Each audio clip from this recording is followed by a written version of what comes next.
Brought to you by Prescient Investment Management. Informed by science.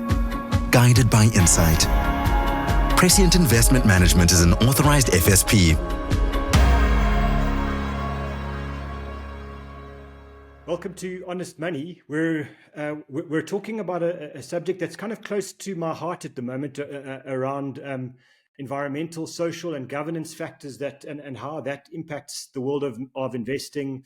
And I think when I say it's close to my heart, we're kind of coming out of a time where South Africa, especially the Western Cape's getting pummeled by really hectic weather at the moment. Some lives have been lost. We're in a world where there's a lot going on. There's a lot of kind of fears about pollution. Is Europe now kind of backtracking on their green commitments? Now that they're worried about getting gas, and what's happening in South Africa with coal, and I'm kind of coming out of a winter where Joburg was regularly the city with the worst air quality in the world, and it's kind of hitting close to home, and we can do something about it with our money. So I'm bringing in Michelle Green, and I'm going to read you her title because it's a long one. She's the credit analyst at Prescient Investment Management, and on its own, that's more than enough for her to talk to us today. But secondly, also the chair of their ESG committee, and I think it's something, therefore, that's close to your heart as well, Michelle. Yeah, certainly. Thank you, Warren. And I just want to say thank you for the opportunity. I hope the listeners will enjoy what we have to discuss today. So maybe let's just, I don't like the phrase unpack, but let's just explain what when we talk about ESG, and we hear it every now and then on the radio, and we read about it in the media. What is ESG?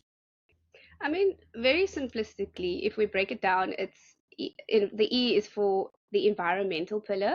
Then we have social and governance. Ultimately, these are basically standards or metrics or factors that you need to look at that are non-financial, that a company can be basically, or a framework of such that a company can basically be scored upon. Environmental, like you mentioned earlier, this is whether companies have emissions, for example, how they're saving energy. I mean, it's very relevant in the situation that we in South Africa now face. And then on the social front, that's more, you can think of it more of like the people factor, is there diversity, for instance, on a workforce level, but also on a management level, is it integrated throughout, or, what kind of policies does these companies have in place that look after the employees? Are they actually training them, for example, and on a governance level, that speaks to the corporate governance, the structure, who are the decision makers, do they have proper auditors, or, who the compensations, like, do they have the appropriate skills to actually manage that, or actually drive the strategy of companies to the success of where they want to go? So ultimately, that is how you think of ESG, and of course, the important part is how is it then applied from an investment point of view. So we're covering. I'm kind of, listening to you now, and I'm not giving you a hard time because it is, as I said at the start, it's something close to my heart. But listening to all of that, I've kind of sat down in front of some pretty hard-nosed investors in the past, and spoken about kind of the ESG credentials of an investment, and they kind of look at me and they go, "Is it going to make my investment grow faster? Am I going to make more money? And if I can, I'm interested. If I can't, I'm not interested." And it's quite a tough one for me. And I'm not sure how we quantify it. Is it something that we say it comes at a cost, or is it something that comes at a benefit, or is it completely parallel? Yeah, I mean, Warren, there's mixed views around, whether or not it is actually beneficial, and should people actually care about ESG. And there's numerous studies that has taken place, on a global level, but also on the South African level. But I think what's interesting is that we are starting to see the trend that investors are increasingly paying attention to ESG. Yes, there is some should I care, shouldn't I care, but ultimately, and I'll bring it back later when we do discuss it in a little bit more detail, is that people are starting to actually care. And I know COVID has been talked to death, but it has actually showcased that the inequalities that we do face, there are gaps, there are certain areas in the country that we need to focus a lot more on, that has showcased inequalities, and that ultimately does also filter through gaps, but companies also have, whether it be their supply chain, for instance, being reliant on, global kind of infrastructure, whereas we should be building that here, and ultimately it drives the economy.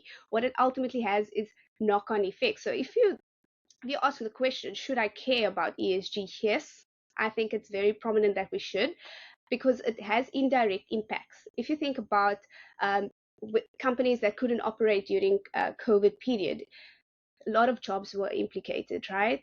But had they had the infrastructure here, we were able to then sustain those jobs. People were able to operate, for example, and not be cut out. And these are just some of the examples. But I think what is quite important is that ESG should be prioritized both at an investment level, but also at a company level. And it needs to be central part of any investment strategy ultimately. And it should be given the weight that it actually deserves, because we have seen in the past that there have been breakdowns. Companies, in the media specifically, is because of breakdowns in governance, not making the appropriate decisions at a board level or in the best interest of stakeholders. I will mention this, is that we are starting to see that this trend is growing, that there's a lot of spotlight on ESG. There's a lot of pressure coming through at a company level to do better, and not only from a profitability perspective. So I think there's, like, if I can just give you there's some stats around this. There was this actually very interesting article written in 21st Century. What is the fuss about ESG? That was literally the headline. And we see the world changing around this ESG spectrum. And of that study, there was 8 exchanges that were part of it, and South Africa was the only emerging market part of the study. And interesting enough, we actually stood tall, showing that we as South Africa, 75% of the companies in the exchange has actually adopted, but only also applied ESG within their investment strategies. So this is very interesting. It actually showcases that we are moving in the right direction, and people should be caring about this, because I think as a world we are moving from, because we are becoming a lot more vocal about how businesses should be applying better practices. Ultimately, we're moving from a world known as shareholderism to more of a stakeholderism, meaning it's not only about shareholders, not only about the bottom line, but it's also how companies are impacting the communities around them, for instance. It goes beyond profitability. It goes beyond, giving back to the shareholders. And I think that's ultimately what's key. There's so much studies that I can talk about of how profitability can be improved. ESG is, in our view, it's a risk metric kind of tool assessment. And ultimately, it's about sustainability. It's about building businesses that are resilient and able to adapt, but also to be sustainable in the long run. So now to me, if maybe the last part is a very nice summary of actually that it does have a financial implication. It does actually have a financial benefit to a shareholder, because I think a lot of companies, maybe less so in South Africa and more so in the US, where listed companies report quarter to quarter in America. So a CEO there is being judged, as to how he or she's delivering in a 3-month period. It's you can't run a business like that. In South Africa, it's probably every 6 months, and that's not a great way to deliver long-term shareholder returns. And if you're talking now about companies that have a focus on sustainability in every aspect, we're not talking about environmental only. We're talking about community sustainability. We're talking about the governance of a business and how it operates and what it thinks about. All of a sudden, those are not 3-month, 6-month, 12-month metrics. We're talking about 5, 10, 15-year metrics. And if companies are considering that, it tells me that they're looking at the long term.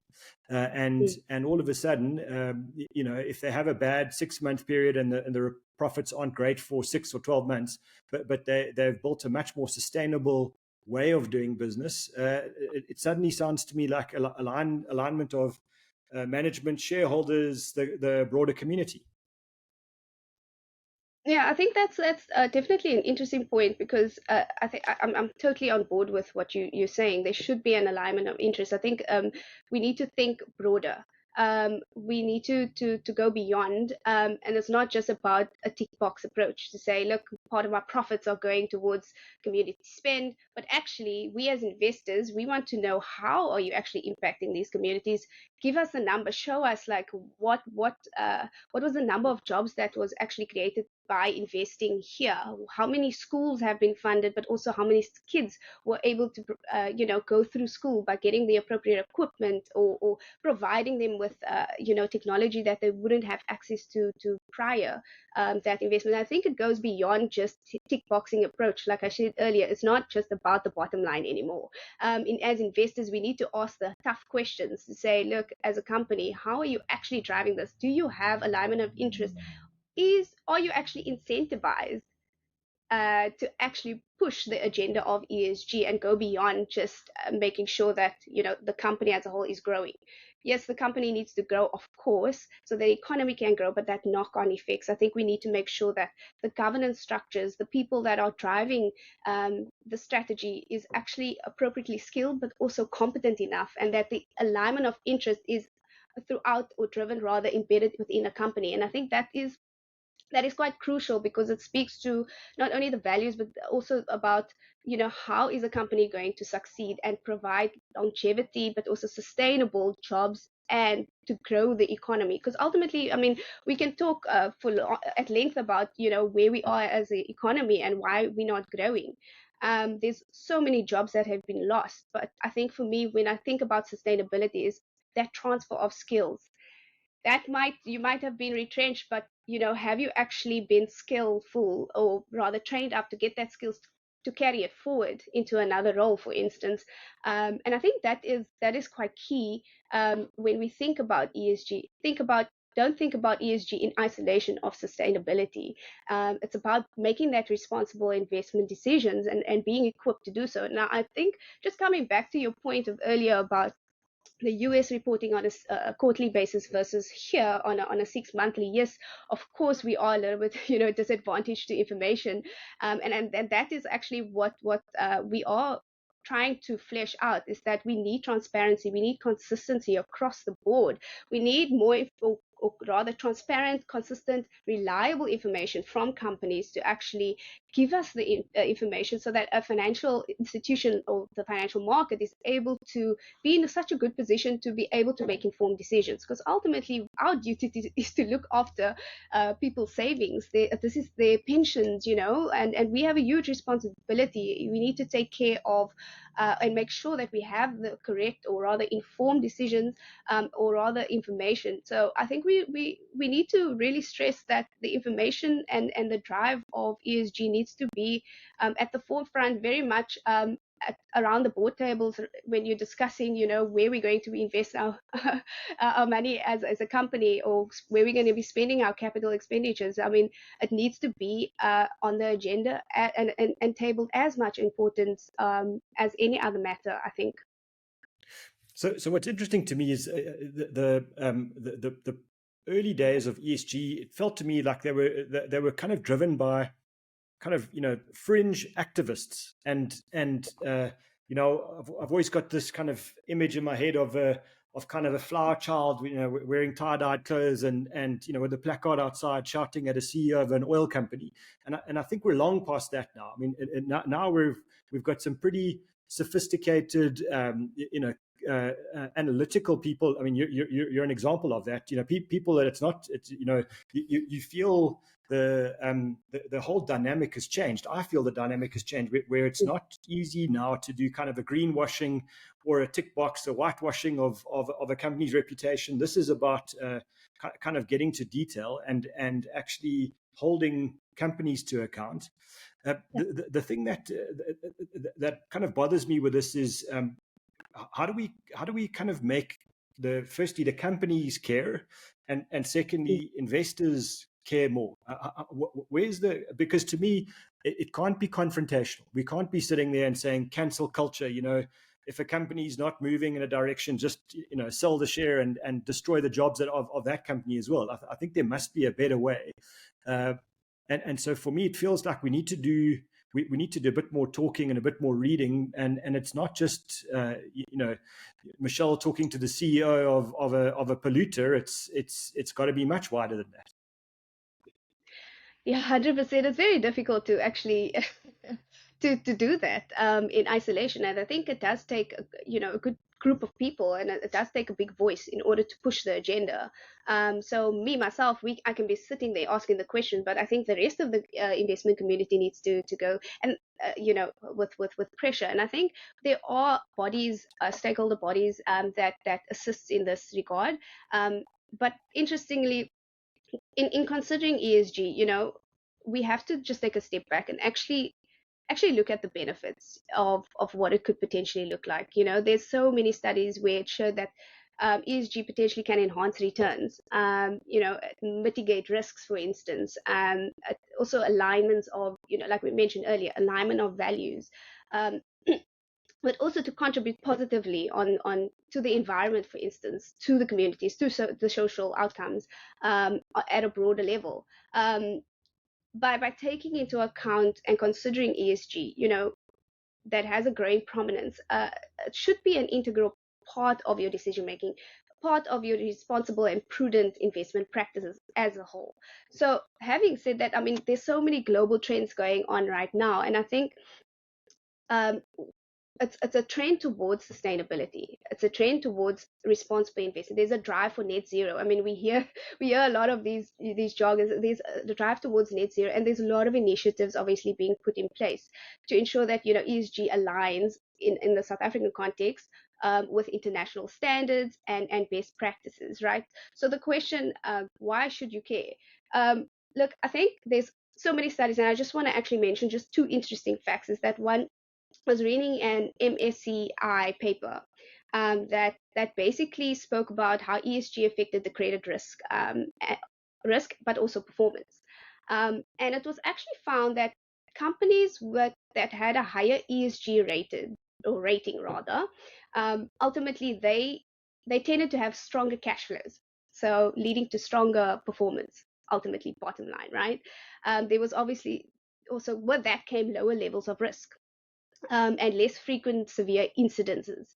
Like I mentioned earlier, companies that were more equipped, or rather showed more resilience during the pandemic.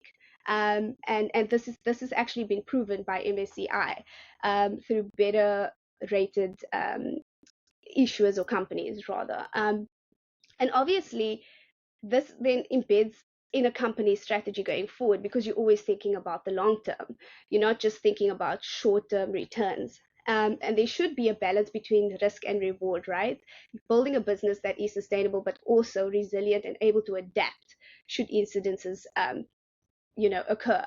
Another study of that these are non-financial factors is that these are two great rating agencies that have actually proven that across various sectors there's been a confirmed positive impact on ESG factors on credit ratings. So not taking into account ESG in investment decisions, it could potentially have actually financial implications. So think about a company that think about a mining company, for instance, or not having the proper policies in place or structures in place from a health safety maybe. There's financial implications. There could be fines. And that all eats into the bottom line. But not only that, an indirect implication could be from a reputational point of view. And to recover takes longer, and that erodes value, right? Value of your investment. And so you're sitting there, you don't have control. But you need to ask these companies, what are you putting in place to actually make sure that you are mitigating this risk? And ultimately, that is my responsibility as an analyst. But also, if you're sitting on the other side of the fence as a shareholder, you need to be as invested in making sure that companies have the appropriate policies, but also the appropriate decision making, and the strategy is aligned. making sure that, we can mitigate risks to the extent that, we are able to, of course, and this needs to be, like I said, embedded. Factors like environmental regulations, climate change, social controversies. There's a lot of these, or even governance failures. It's obviously, like I mentioned, financial and reputational risk, and it can take years. I mean, we've seen companies in the property sector. We've seen, African Bank, for instance. Also, what happened with African Bank? That's a part of that was actually a governance breakdown, not having the appropriate corporate governance in place. And I think people that were invested in African Bank, or had long-term implications. It took a long time to actually correct. And I think this is real life examples of it, and it has many. I mean, like I said, we can chat about it for long, but I mean, from a long-term performance perspective, there's also been a proven track record of strong ESG practices, companies actually embedding that, and actually there's been studies that they perform well over the long run. If I can just jump in, I know I'm going on and on, but I feel very passionate. Your last point, Michelle. Sure, thank you. So I think just to showcase that, or rather, to reiterate that companies, why should they also care, is that it allows them access to capital, to tap into markets and attract capital, and that ultimately leads to also the ability to grow. So us as institutional investors or asset managers, we manage these people on the ground, their money, right? Grandma, grandpas, whoever. So we manage, and it's our responsibility to make sure that we integrate these risks and actually try and mitigate that so that we can deliver on those returns and performance. Okay, I'll stop there. Michelle, it's amazing to listen, because the passion's just flying out of this through the microphone and into my ears, and I think the people listening are going to hear that. And I think it's just important to kind of, for me to summarize, it does matter. ESG is not just kind of a phrase by a bunch of fringe people now. It's becoming part of the DNA of the investment markets, and it is becoming mainstream. And that it's not just a bunch of investment professionals that are raising issues. It's actually kind of from both sides. It's the investment professionals. It's the end investor that benefits over long periods of time, and that's really what this is all about. Is, do we firstly have a world that we can actually live in, that's habitable? Do we have companies that are going to deliver returns that that we can kind of live off one day when we're retired? And on the other side of that is the entire kind of food chain of the system that we're in. Is it becoming more sustainable in the broader sense? I'm not just talking about environmental, but are we looking after more and more people in the right way? And I think that's what, if I'm not putting words in Michelle's mouth now, but if you ask me, that's what this is about. It's about making sure we're all kind of getting better. We're all, the tide lifts all the ships. And yes, some people are going to benefit more than others, but we all need to be growing. It can't be a winner and a loser situation. That's those days are gone. We're operating in an environment where we all need to kind of get better as we go. So Michelle Green, thank you so much for joining.